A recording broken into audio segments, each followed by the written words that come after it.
Oi, oi, oi, boa noite! Estamos de volta na nossa live terapia toda terça-feira, nosso encontro terapêutico, nosso momento de cuidar da gente, cuidar das nossas emoções, tempo de você investir em você, coisa boa! Sejam todos muito bem-vindos.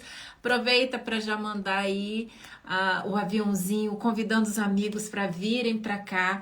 Hoje a gente vai fazer um tema muito especial que já faz parte das lives preparatórias para nossa próxima jornada que está chegando. Gente, eu preciso confessar para vocês que essa jornada vai ser revolucionária.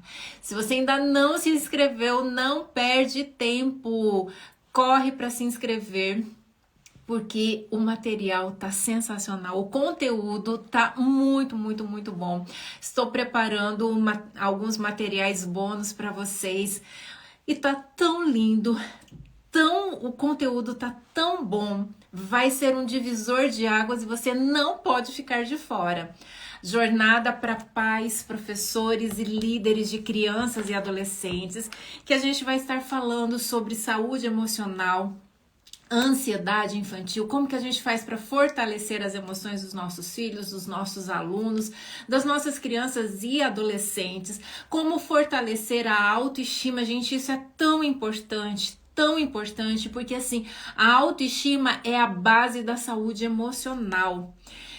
E a autoestima, os maiores problemas que a gente tem com a autoestima acontecem na infância.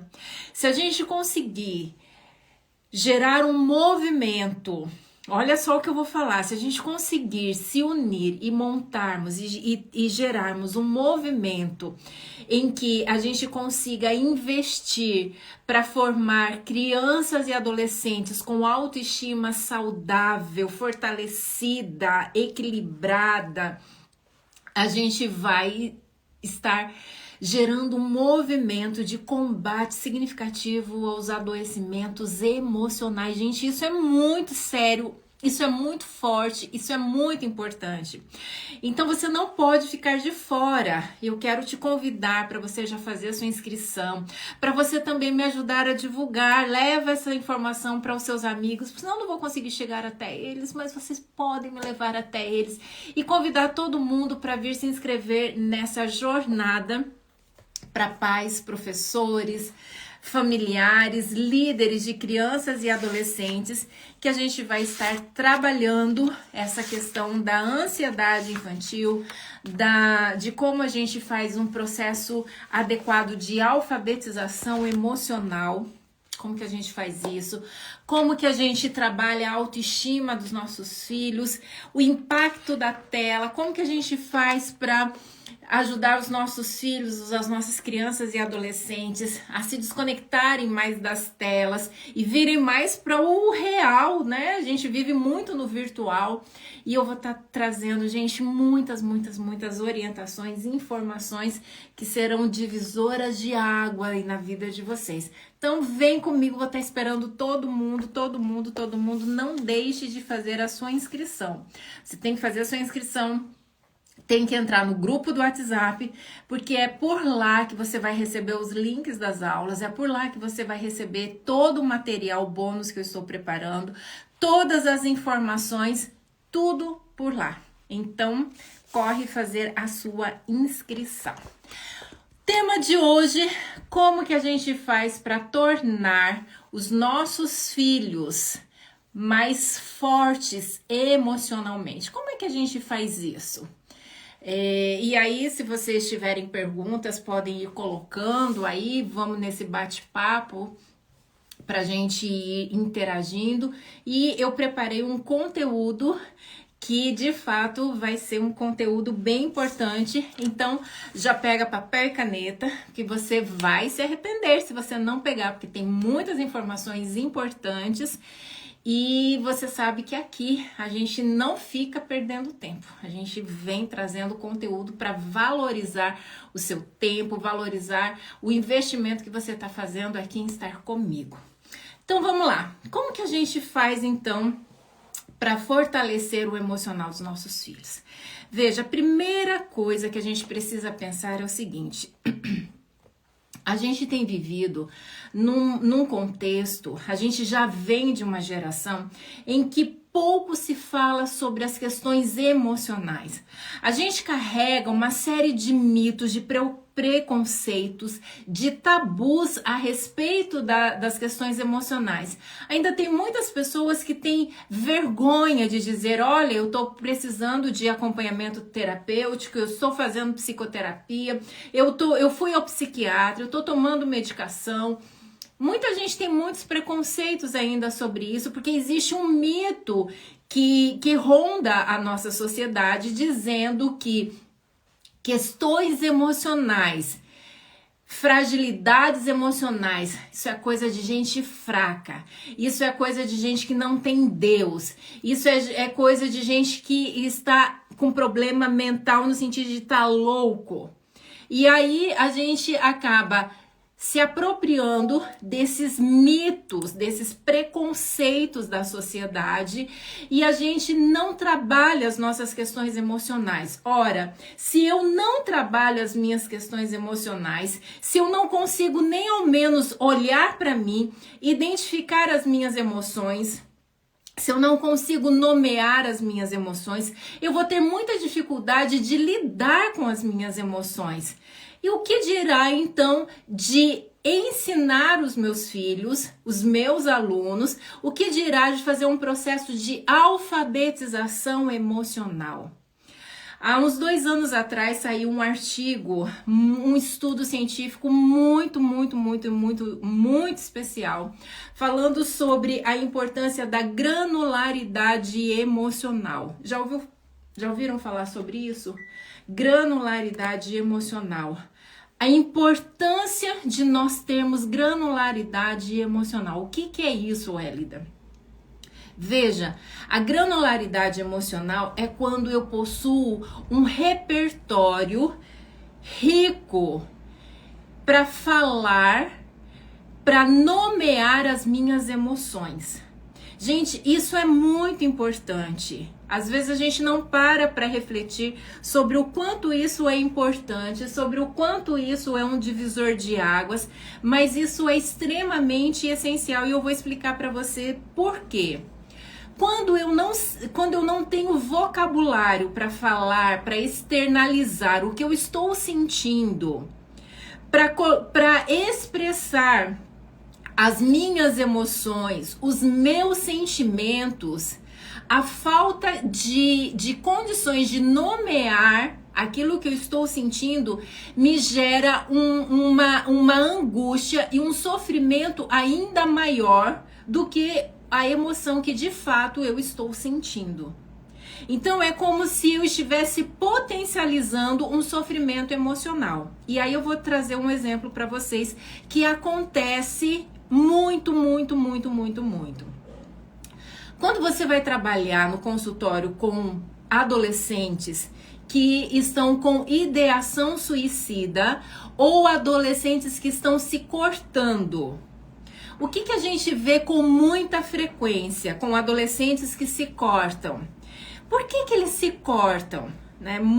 Essa é uma dúvida que muitos pais trazem pra gente. Doutora, não sei por que ele não tem preocupação, tem de tudo e tal, e eu não sei por que ele tá se cortando.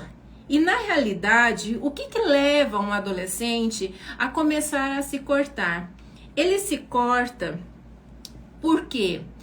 Porque é uma forma dele materializar a dor e o sofrimento que ele está sentindo no interior.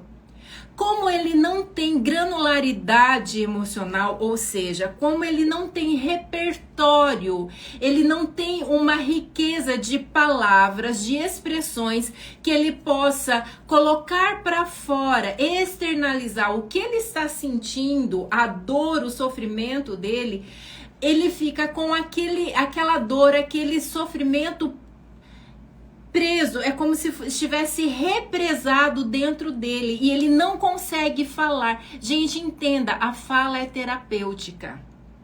A fala é terapêutica. Freud, ele tinha um entendimento, uma frase célebre, que ele diz assim: a psicoterapia é a cura pela fala. Gente, falar ou escrever, eu tenho batido muito nessa tecla aqui com vocês a respeito dos benefícios da escrita terapêutica. Inclusive ontem na mentoria com os meus alunos eu falei novamente sobre a questão da escrita terapêutica. É uma forma da gente colocar para fora o que está nos adoecendo. Agora, se eu não tenho vocabulário, se eu não tenho riqueza de palavras para expressar, para externalizar aquilo que eu estou sentindo, aquilo fica represado dentro de mim, fica adoecendo, é como se ficasse fermentando dentro de mim, e aquilo vai ganhando um volume muito maior, me gerando um processo de adoecimento emocional muito maior. E a criança e o adolescente, além de tudo, ele ainda tem a questão do seu córtex frontal, que ainda está no processo de amadurecimento, que é o centro do raciocínio, onde a gente consegue parar, analisar a situação e tomar decisões, fazer análises, tomar decisões. Isso está em formação. Então, o que está muito bem desenvolvido é a parte aqui da amígdala, o centro das emoções. O centro do raciocínio está em processo de amadurecimento, termina de amadurecer por volta dos 24 anos de idade, exatamente. Aos 24 anos ali é que termina o processo de amadurecimento dessa parte que é responsável pelo raciocínio, pelo planejamento, pela análise, pela tomada de decisão, pela organização. Aos 24 anos. Mas o que a gente já nasce com bem desenvolvido é o centro das emoções. Então a criança e o adolescente, eles ficam ali com essas emoções muito fortes dentro deles e eles não conseguem lidar com isso. Isso é como se estivesse fermentando dentro deles. Isso vai gerando uma angústia que ele não consegue lidar, que ele nem consegue entender o que está acontecendo com ele. E aí o que acontece? Por que ele usa a estratégia de se cortar? Porque quando ele se corta, ele sabe identificar a origem da dor. Por que está doendo? Onde está doendo? Ele consegue, inclusive, ter uma perspectiva de quando vai parar de doer. Mas na questão emocional, ele não sabe identificar onde dói, muitas vezes não sabe identificar por que dói. E ele não tem a menor ideia de quando vai parar de doer e o que ele pode fazer para parar de doer, percebe? Então, cortar-se de certa forma, é uma fuga para lidar com esse emocional que está em desordem e pela falta de repertório, pela falta de vocabulário emocional, pela falta de alfabetização emocional, de não saber reconhecer suas emoções, não saber reconhecer e nomear as suas emoções e principalmente falta de repertório sobre o que eu faço com essas emoções que eu estou sentindo. Gente, isso gera muito, mas muito sofrimento nas crianças e nos adolescentes. Então, se a gente quer de fato tornar os nossos filhos, os nossos alunos, as nossas crianças e adolescentes fortes emocionalmente, a gente precisa ajudá-los a, de fato, passarem por um processo de alfabetização emocional, sabendo lidar com as suas emoções, reconhecer as emoções, nomear, tendo riqueza de palavras, riqueza de opções do que fazer, do que não fazer, do que vai dar certo, do que não vai dar certo. A gente precisa lidar com essas questões. Agora, entenda uma coisa. Para que eu consiga fazer um processo de investimento no emocional do meu filho, para que eu consiga torná-lo forte emocionalmente, isso vai requerer de mim algumas coisas extremamente importantes. Primeira coisa que vai requerer de mim, tempo. Anota aí, tempo. Nos contaram uma mentira e muitas pessoas vivem escravas dessa mentira. Qual é a mentira? A mentira é a seguinte: basta ter tempo de qualidade. Gente, isso é uma mentira. Para o seu filho não basta tempo de qualidade. Não estou dizendo que tempo de qualidade não seja importante e necessário. Estou dizendo que não é suficiente. Não basta você investir tempo de qualidade uma vez por ano. Não basta você investir tempo de qualidade uma vez a cada 6 meses, ou uma vez por bimestre, ou uma vez por mês, ou até mesmo uma vez por semana.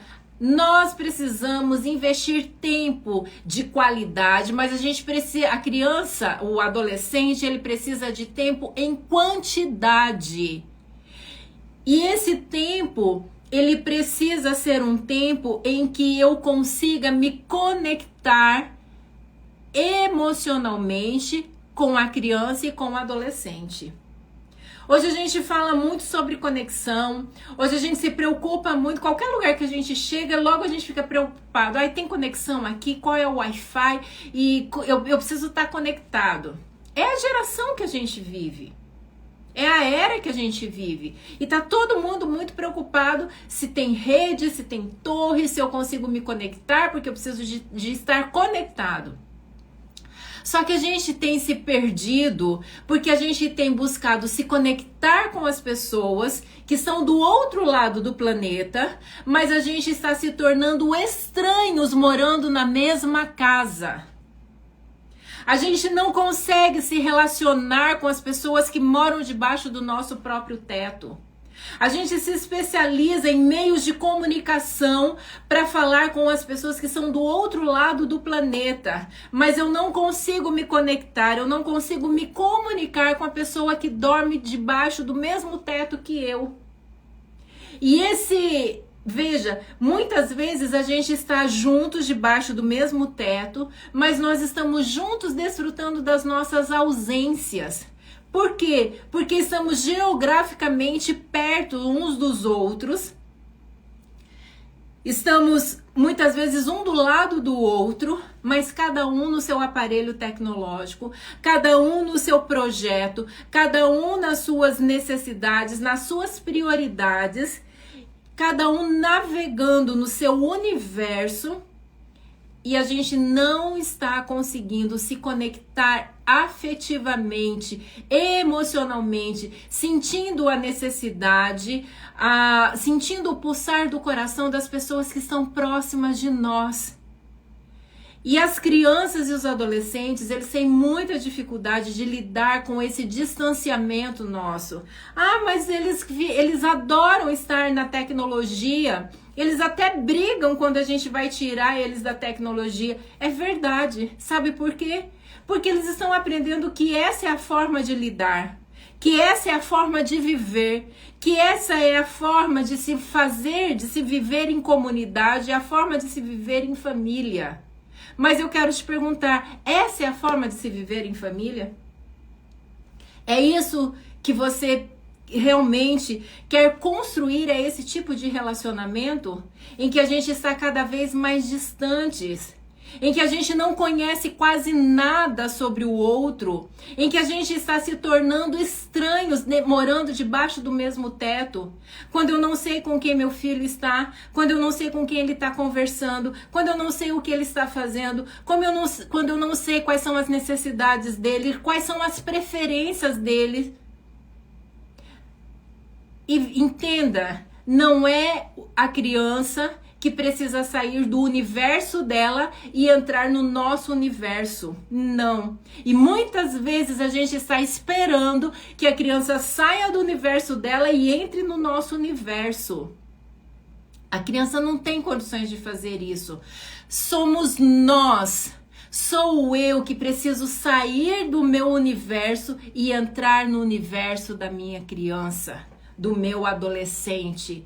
Eu preciso ir me conectar com ele no ambiente, no universo em que ele está.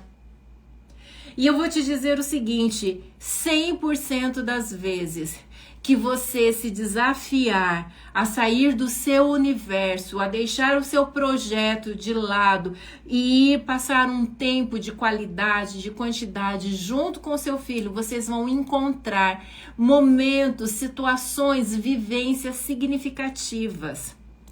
As histórias que vão marcar a vida de vocês, as histórias que vão conectar vocês, as histórias que vão gerar vínculos significativos entre vocês, não são as histórias que são construídas com uma tela intermediando isso.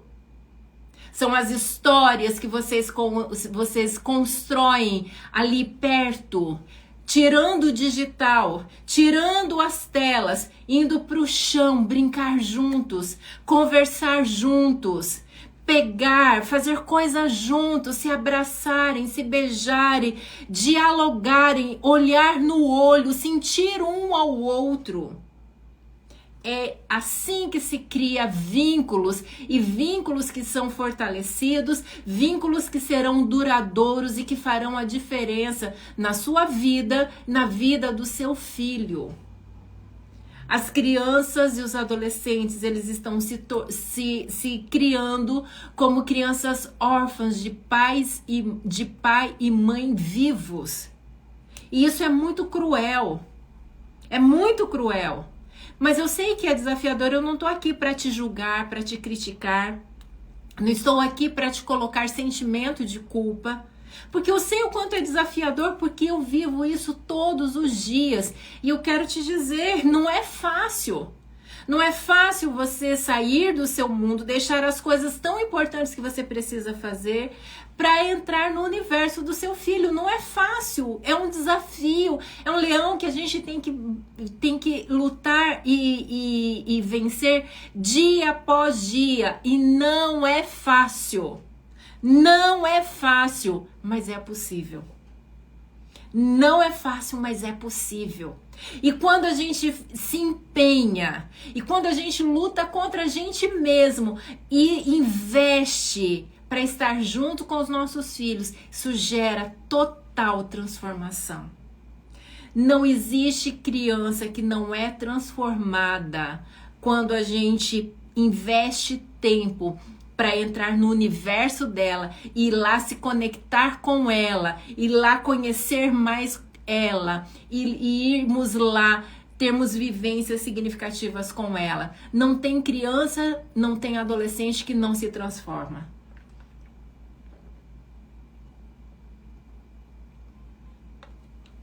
E aí, veja só, eu recebo muitas mensagens de pais, de mães, de professores, falando sobre a criança desafiadora.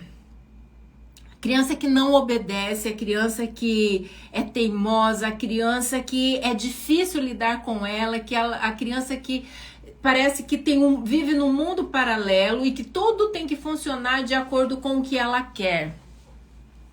Veja, a criança e o adolescente, eles precisam de limites.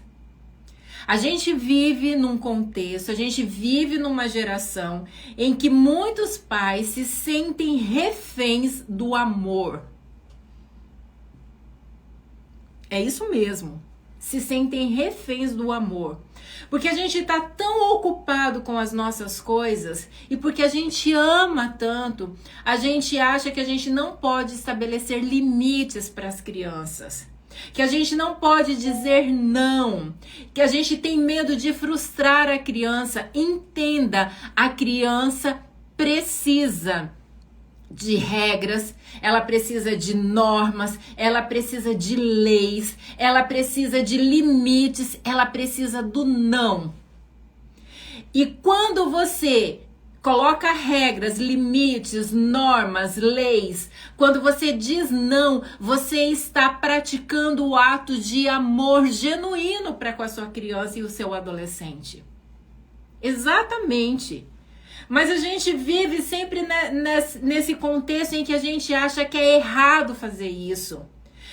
Ah, não, porque a disciplina positiva não pode dizer não, porque não é negativo. Gente, a disciplina positiva, a psicologia positiva não diz nada sobre isso.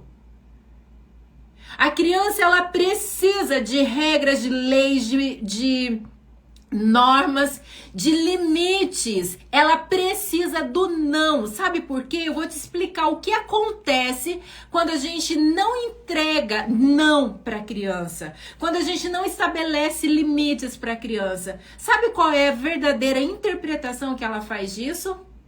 No primeiro momento a gente acha que é mais fácil, porque a criança ela vai ficar de boa, eu não vou ter nenhum conflito com ela e vai ficar tudo paz e amor, porque assim, eu não vou ter nenhum desgaste com a criança. E de fato isso vai acontecer.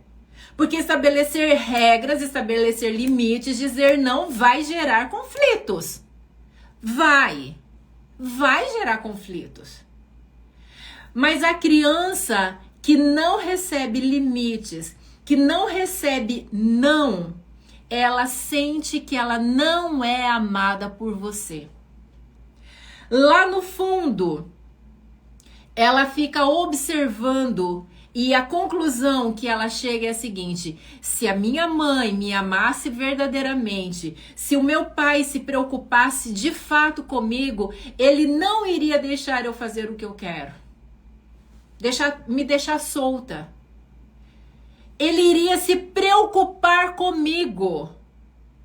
E porque ele não estabelece limites, porque ele não diz não, porque ele me deixa fazer tudo o que eu quero, é porque de fato ele não me ama, porque ele não se preocupa comigo. Se eu tô dormindo ou se eu tô acordada, ele não tá nem aí. Se eu passo 1 hora ou se eu passo 10 horas na frente do celular, ele não tá nem aí. É porque de fato ele não se preocupa comigo. Porque se ele se preocupasse comigo, ele estaria aqui do meu lado dizendo: você não pode fazer isso porque isso não é bom para você. E vamos pensar um outro detalhe que é muito importante.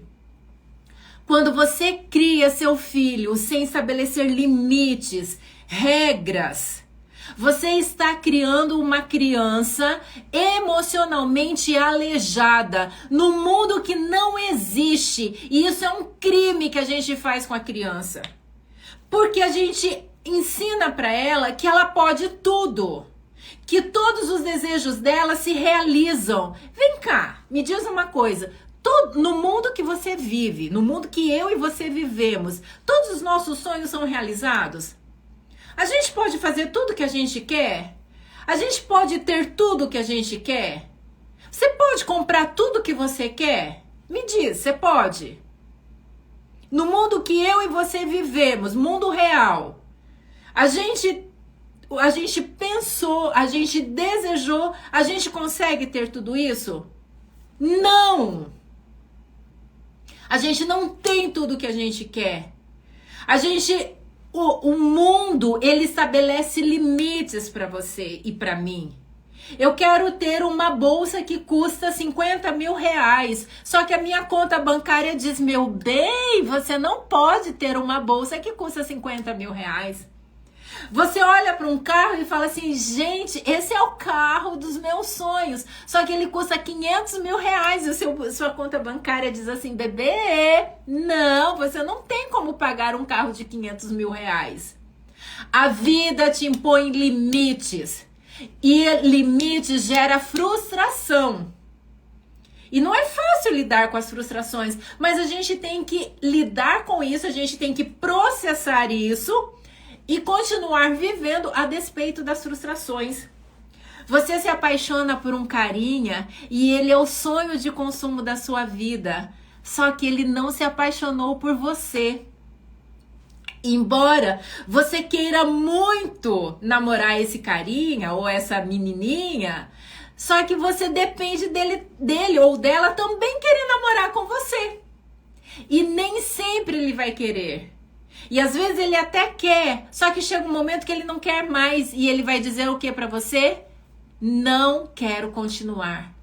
E você vai ter que receber esse não, que vai ser muito difícil, e você vai precisar processar tudo isso, lidar com a frustração e continuar vivendo a despeito das perdas, porque a vida é feita de perdas e ganhos.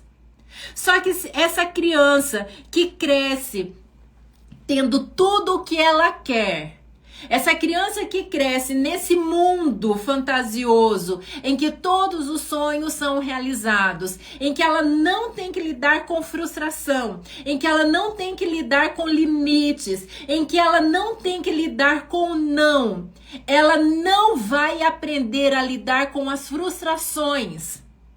E sabe o que vai acontecer quando ela crescer um pouco mais? Porque quando é pequenininho, a gente olha e fala assim, ai, mas é porque assim, é criancinha, é tão bonitinho, olha que cuti-cuti. Aí ele se torna um adolescente, se torna um jovem, se torna um adulto, frágil emocionalmente, que tudo que vê quer. E aí a gente começa a olhar isso e fala assim, ele tem um problema. Não é ele que tem um problema. Nós colocamos um problema nele porque a gente não ensinou ele a lidar com limites, a lidar com não, a se reestruturar a despeito das perdas, a enfrentar a frustração e a seguir a vida a despeito das frustrações, estabelecendo o seu emocional e seguindo a despeito do que acontecer. Não tem embasamento emocional, não tem estrutura emocional, e isso é um crime que a gente comete e que muitos pais estão cometendo hoje em nome da não sei o que positiva, porque a gente tem que amar, porque a nossa sociedade fala muito o que a gente não pode fazer com os filhos, mas não nos ensina o que a gente tem que fazer com eles. Nos dizem, você não pode fazer isso, não pode fazer aquilo outro, não pode fazer aquilo outro. Mas não nos dizem o que é para fazer, como é para fazer. E muitas vezes a gente fica perdido sem saber como é que a gente vai lidar com os nossos filhos nesse contexto tão diferente em que a gente vive, nessa geração atual, em que a mídia tá aí falando tantas coisas e a gente fica perdido sem saber para onde ir. Meu bem, se você ama seu filho, sua criança, seu adolescente, estabeleça limites. Diga não. Dizer não é um ato de amor. Você está ajudando ele a lidar com a frustração. Você está ajudando ele a se fortalecer emocionalmente e ensinando a ele como é que você continua vivendo, como é que você continua tocando a sua vida a despeito das perdas. E olha como isso é importante. Se você ensina o seu filho a lidar com limites, a lidar com perdas, a lidar com a frustração, a gente faz isso cheio de amor. Mas se você não fizer, se você fizer ou se você não fizer, é certo que o mundo vai fazer isso. O mundo vai ensinar, vai colocar diante do seu filho a necessidade de lidar com limites. O mundo vai estabelecer limites. O mundo vai estabelecer regras. O mundo vai dizer não para o seu filho. Só que vem cá, pensa uma coisa comigo.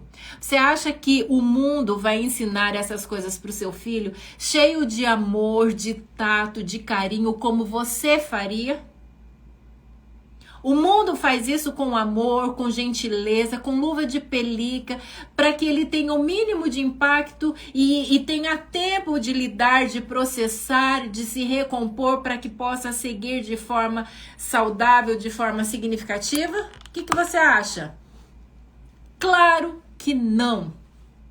O mundo estabelece limites de forma seca e não tá nem aí. O mundo diz não de forma seca e não tá nem aí. Se essa criança não aprende a lidar com isso, não tem um emocional fortalecido, ele vai ser um joguete na mão do mundo, sem saber como lidar com essas coisas. Imagina o nível de sofrimento e de adoecimento que isso vai gerar para o seu filho.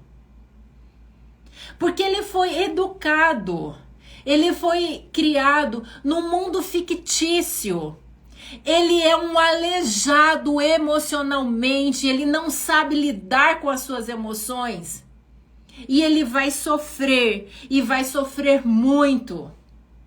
Então, se você de fato ama o seu filho, se de fato você quer tornar ele forte emocionalmente, você precisa investir tempo de forma intencional, anota essa palavra, de forma intencional, para levar o seu filho a ter vivências que serão significativas, em que ele lidar com questões emocionais, que ele vai aprender a olhar para dentro dele e a reconhecer as suas emoções e a nomear as suas emoções.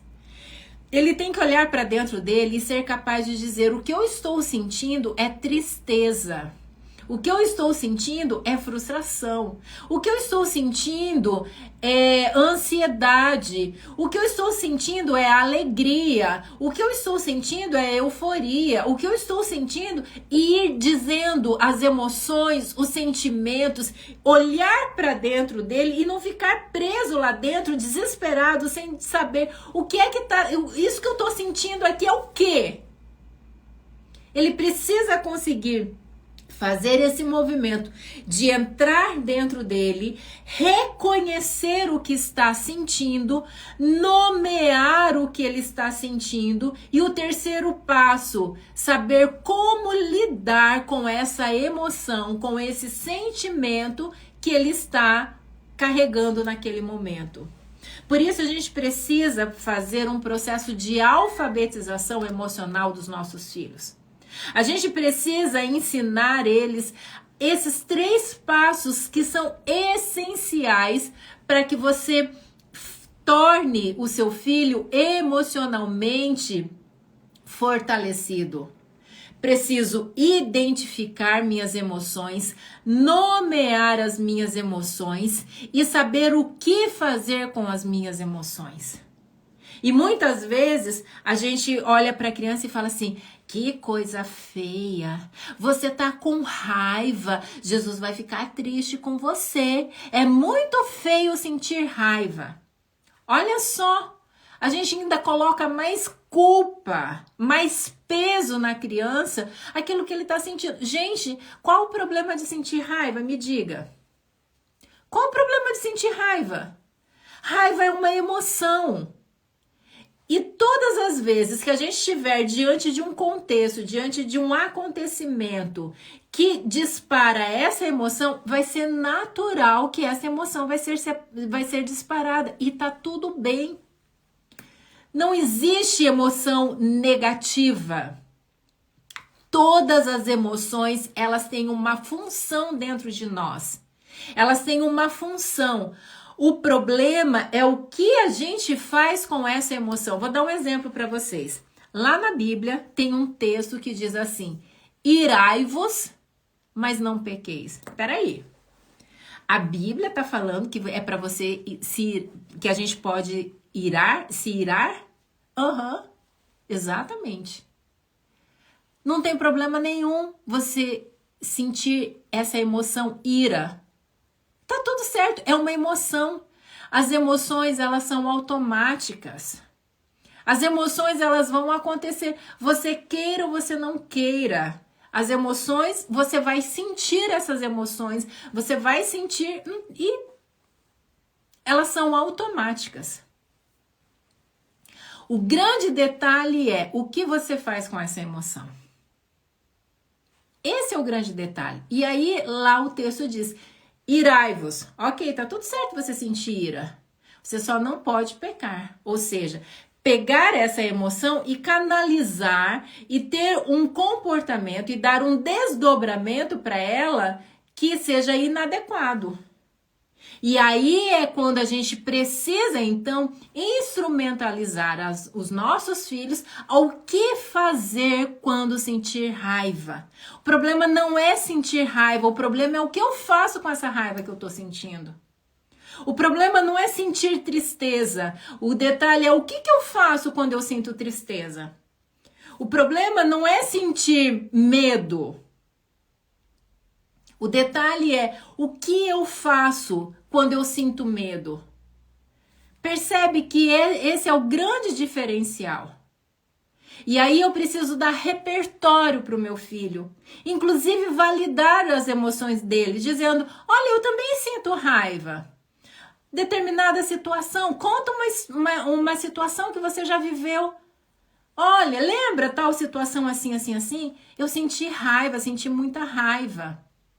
O nome disso que você está sentindo é raiva. O nome disso que você está sentindo é medo. O nome disso que você está sentindo é ansiedade. O nome disso que você está sentindo é alegria. O nome disso que você está sentindo, e você precisa ajudar a sua criança a ir identificando o que ela está sentindo, ir identificando o nome do que ela está sentindo.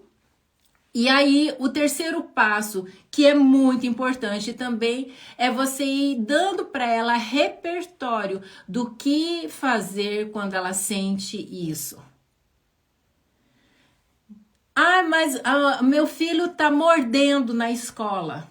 Ouço muito isso. Doutora, meu filho tá mordendo na escola, não sei mais o que fazer, eu já falei para ele que não é para morder. Gente, você acha realmente que dizer para a criança, você não pode morder, você acha que isso você está ajudando ele a lidar com essa situação? Claro que não. Você está dizendo, não morde. Você não está dizendo o que é para ele fazer. Por que ele está mordendo? Porque esse é o único recurso que ele está encontrando de colocar para fora uma frustração, um medo, uma insegurança, alguma coisa que está incomodando ele, uma raiva. É a forma que ele está conseguindo colocar para fora. Meu filho está batendo. Ele sai batendo em todo mundo. Ele sai chutando tudo. Ele quebra tudo. Eu me lembro uma vez quando eu estava na faculdade, estava fazendo estágio. Me lembrei disso agora. Tinha um aluno numa escola que a gente foi fazer estágio, em que o aluno, quando ele tinha a emoção, frustração, quando ele se sentia frustrado, quando ele sentia raiva, quando ele era contrariado, o que ele fazia? Gente, era incrível. O menino se transformava e ele saía levantando as carteiras e jogando no chão. Tô falando de uma criança do segundo ano. Segundo ano tem o quê? 7 anos. O menino se transformava, levantava as carteiras. Eu me lembro de uma cena uma vez que porque assim, primeiro ele começava assim, ó. Ele mudava a fisionomia dele, aí começava a apertar as mãos, a trancar os dentes, e os alunos já começavam a perceber, já sabiam ler que ele já estava se descompensando. E aí, aquele dia, gente, foi muito marcante. Os alunos começaram a sentar em cima da carteira dele, porque ele por baixo da mesa dele, ele com a mão assim, já pegando na carteira por baixo, com aquela raiva para jogar essa carteira para cima, levantar e jogar no chão. E os alunos ao redor dele, todos sentando em cima da mesa, para que ele não conseguisse levantar a mesa e jogar no chão. Gente, foi uma situação inesquecível. Veja, e aí os professores falavam assim, né? Era eu, o estagiário e uma outra colega. Falavam assim, a gente não sabe mais o que fazer com esse menino, porque ele faz isso direto. E aí já começa né, aqueles rótulos, porque ele é mal educado, porque ele tem algum problema mental, porque é possessão demoníaca. A gente não suporta mais ele, e aí começa o processo de rotular, de estigmatizar a criança e de tentar, é uma questão até meio que inevitável de eu hostilizar essa criança. E na realidade, o que estava acontecendo com ele? Ele não sabia o que fazer para extravasar essa emoção que ele estava sentindo. Não sabia o que fazer. A gente precisa ensinar os nossos filhos, as nossas crianças e os nossos adolescentes a lidar com todas as emoções. A gente precisa ensiná-los a reconhecer, a nomear e a lidar com as emoções. Como que a gente faz isso na prática? E aí, esses momentos finais, eu quero compartilhar com você uma ferramenta muito simples, muito objetiva, que pode ajudar, que vai ajudar muito nesse processo de você ensinar o seu filho a reconhecer, a nomear e ao que fazer com essa emoção. É uma atividade que a gente faz, inclusive, no consultório, mas não é de uso exclusivo de psicólogo. Então, eu sei que tem psicólogos aqui que estão nos acompanhando. Inclusive, vou fazer aqui um parênteses antes de mostrar essa ferramenta. Eu estou abrindo um grupo de estudos para psicólogos, terapeutas, pessoas que trabalham com saúde emocional. Estou abrindo um grupo de estudos. Então, se você quer participar desse grupo de estudos, pode me mandar um direct. Lá nos meus stories eu tinha colocado um link. Não sei se ainda está disponível lá, mas se não tiver, você pode me mandar uma mensagem via direct, que eu te mando o link para você entrar nesse meu grupo de estudos para profissionais que trabalham com saúde emocional. Então, se você quer participar, vou deixar disponível para você aí o link para você participar. Então, olha só, eu gosto muito, muito dessa caixinha aqui. Que emoção é essa? Essa caixinha aqui eu comprei em livraria, você encontra na internet. Fala assim, Wélida, mas eu não quero fazer esse investimento. Não tem problema, você pode entrar no seu celular, entrar no seu computador e montar a sua caixinha. Eu vou abrir ela e vou te mostrar como é que ela funciona e você vai ver como é muito simples e você pode, inclusive, trabalhar aí, montar a sua própria caixinha dessa atividade aí, que você vai ajudar sua criança e seu adolescente nessa questão de alfabetização emocional. Essa caixinha, ela vem então com várias cartinhas com imagens, tá? Vou selecionar algumas aqui pra gente ver.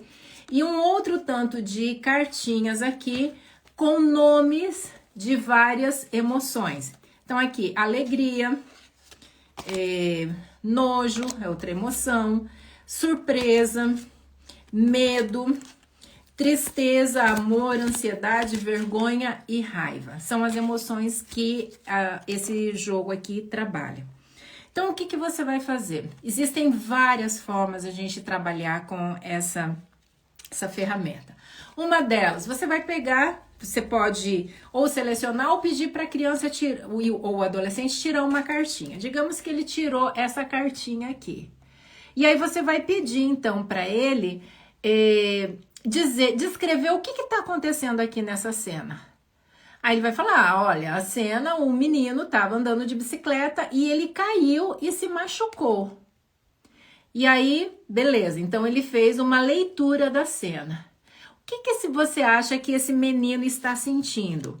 Então, se a criança já é alfabetizada, você pode colocar aberta as diversas emoções aqui que tem e pedir dessas aqui, o que você acha que ele está sentindo? Nesse contexto, você acha que ele está sentindo amor? Combina amor com essa cena? Não, não combina. Combina medo com essa cena? De repente combina, ele pode sentir medo do pai brigar com ele porque ele saiu de bicicleta sem autorização do pai, ou o pai teria dito que não era para ele saiu, se machucou, então ele pode sentir medo? Pode sentir medo. Então veja, vai trabalhando isso. Surpresa, você acha que combina surpresa com essa situação? Não. Nojo combina? Também não. Alegria combina? Também não. Tristeza combina? Combina. Ele pode ter ficado triste, sim. Vergonha combina? Combina. Ele pode estar ali na frente dos amigos, sentiu vergonha de ter caído ali no meio de todo mundo. Raiva combina? De repente combina. Ele ficou com raiva porque ele não conseguiu desviar da pedra ou porque de repente a bicicleta travou e tal. Então veja, vocês vão conversando sobre a questão emocional e ajudando o seu filho a identificar quais são as emoções que podem ser disparadas numa situação como essa. Vou pegar aqui um outro exemplo. Aqui, olha só essa cartinha aqui. O que está acontecendo nessa situação? Lembrando que você não precisa usar todas numa única vez, né? Você pode usar aí umas 2, 3, 4, depende do seu tempo e como a criança ela vai se envolvendo, enfim. Essa situação aqui, o que está acontecendo? Ah, o menino ele fez um gol aqui e eles estão celebrando. Quais as emoções que eles devem estar sentindo numa situação como essa? Ah, deve estar sentindo alegria. Vergonha, será que está sentindo? Não. Tristeza? Também não. Raiva? Não. Alegria? Sim. Nojo? Não. Então, veja, de forma lúdica. A criança, entenda, a criança ela não tem raciocínio abstrato. A gente tem que trazer para o concreto para ajudá-la a fazer esse processo de alfabetização. Então, com essa atividade, o que a gente está fazendo aqui? Duas coisas simultaneamente. A gente está ensinando a criança a olhar para os acontecimentos, interpretar os acontecimentos, olhar para dentro e ver que tipo de emoção que é disparado, que está compatível com o acontecimento. E além de identificar que tipo de emoção está compatível, nomear essa emoção. Então, eu estou trabalhando essas duas coisas simultaneamente. Aí, como que eu trabalho, então, o terceiro elemento, que é a instrumentalização? O que eu faço quando eu sinto essa emoção? O que a gente pode fazer? A gente pode perguntar para a criança, por exemplo aqui, medo, essa emoção. Você consegue se lembrar de algum momento que você já sentiu medo? Conta para mim um momento que você já sentiu medo. Olha só, você está ajudando a criança a olhar na história dela e identificar uma situação que gerou nela medo. Aí ela vai te contar, o dia tal que aconteceu isso, eu senti medo. Ok, o que a gente pode fazer? Vamos tentar encontrar algumas alternativas do que a gente pode fazer quando a gente sente medo? Vamos lá, o que você acha que a gente pode fazer? Quando eu sinto medo, quando eu sentir medo, eu posso procurar um adulto que seja próximo de mim e dizer, olha, eu estou sentindo medo, eu estou precisando de um abraço, eu estou precisando me sentir acolhido. É uma possibilidade. Eu posso ligar para os meus pais. Então, veja, você vai trazendo para eles alternativas do que fazer quando ele sentir essa emoção. Eu tô aqui sentindo a emoção, deixa eu ver aqui, tristeza. Quando que você sentiu tristeza? Lembra aí, conta pra mim uma história que você já sentiu tristeza. A criança fala. É importante que você também compartilhe as suas histórias de quando você sentiu emoções assim. Sabe por quê? Porque a gente valida pra criança dizendo que é normal sentir essas emoções. que é normal, que você também sente tristeza, que você também sente medo, que você também sente alegria, que você também sente vergonha, e tá tudo certo sentir essas emoções. Então compartilhe as suas histórias, porque você vai validando para a criança que essa emoção, não tem nenhum problema sentir essa emoção, porque na realidade não tem problema sentir nenhuma emoção. E aí você vai então, junto com a criança, encontrar. Quando a gente se sentir triste, o que a gente faz? Eu posso sair batendo em todo mundo? É uma alternativa? É uma alternativa, mas é uma alternativa boa de se fazer? Não. Então, que alternativa boa a gente pode fazer? Quando eu tô triste, eu posso morder o amigo? Não posso morder o amigo. O que eu posso fazer então quando eu sentir tristeza? Eu posso fazer o pote da calma. Eu posso ir lá para minha cama e ficar lá respirando, pensando em alguma coisa boa até eu me acalmar, até eu ficar, né, deixar de ficar triste. Eu posso, e aí você vai discorrendo, encontrando com as crianças alternativas do que fazer quando ela sente cada uma dessas emoções.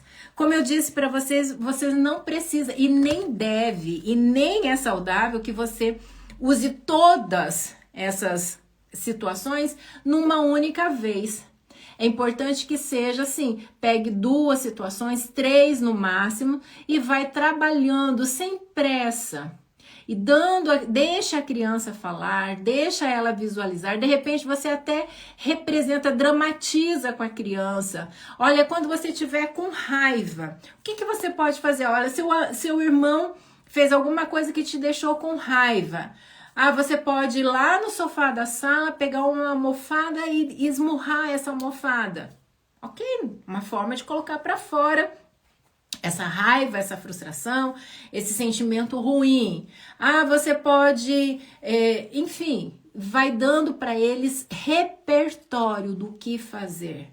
Quando a gente faz isso, a gente está ensinando a criança padrões de comportamentos assertivos para autorregulação. E o quanto é importante a gente aprender a fazer essa autorregulação. Porque as situações da vida fazem com que o nosso emocional ele fique alterado. Às vezes a gente se desestrutura emocionalmente, a gente não sabe o que fazer para se regular novamente emocionalmente. Então a gente precisa, enquanto pais, enquanto educadores, dar ferramentas para os nossos filhos, para os nossos alunos, sobre o que fazer com essas emoções e como alcançar a autorregulação. Faz sentido isso para vocês, gente? Faz sentido? Espero que tenha essas orientações, essas ferramentas tenham sido válidas para vocês. Quero te pedir o que eu te peço toda live. Compartilhe, eu vou deixar salva. Compartilhe com seus amigos, se esse conteúdo fez sentido para você, se esse conteúdo te ajudou, não fique só com você, compartilhe com outros amigos para que outras pessoas possam se beneficiar também desse conteúdo. Quero te pedir também para tirar um print aí da tela, fazer uma fotinha, me marcar, coloca lá nos seus stories e me marca. Porque aí eu consigo também repostar e mais pessoas vão tendo acesso a isso. O Instagram vai entendendo, olha, foi um conteúdo relevante, então vamos mandar para mais pessoas. E aí a gente consegue alcançar um número maior de pessoas. Combinado? Então faz aí a fotinha, coloca lá nos seus stories, me marca lá. A live eu vou deixar salva. Também reposta lá nos seus stories também, manda para os seus amigos. Você que é psicólogo, você que é terapeuta, você que é professor, você que trabalha com saúde emocional, estou abrindo um grupo de estudos sobre saúde emocional, então me manda uma mensagem lá no direct que eu vou te mandar o link para você entrar no grupo. E você que ainda não fez a inscrição para a jornada sobre ansiedade infantil, veja, a gente está nas lives preparatórias.